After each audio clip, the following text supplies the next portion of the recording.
I am the Tofu Golem. Please enjoy the video. In this video, I will show how to make ice cream mold at home. Begin by laying out materials on a clean surface, then sanitize molds and tools. Measure ingredients precisely with cups and spoons, and pre-chill the bowl to speed freezing. Use a simple base of cream, sugar, and flavor, then pour carefully into molds to avoid spills. Seal each mold and label flavors before placing in the coldest freezer section. Start by shaping your molds to match the size and depth you want for each ice cream portion, making sure edges are even. Create a secure seal on plastic cups or join silicone pieces with freezer-safe adhesive so no liquid leaks. Add a stick before the mix fully sets, using a small clip or tape to keep it centered. Label molds to track flavors and estimated freeze time for consistency.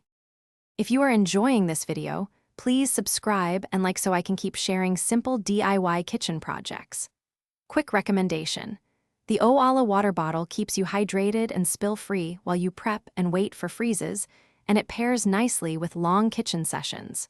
Check the description for the link and other deals to grab one for yourself, and now let's get back to the video.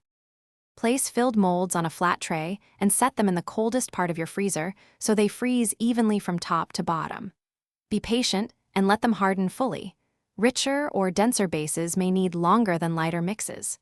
To remove, dip the exterior briefly in warm water to loosen edges, then twist gently to release the frozen treat without deforming it. Store finished pops in an airtight container. Thanks for watching. Consider subscribing if we helped you today.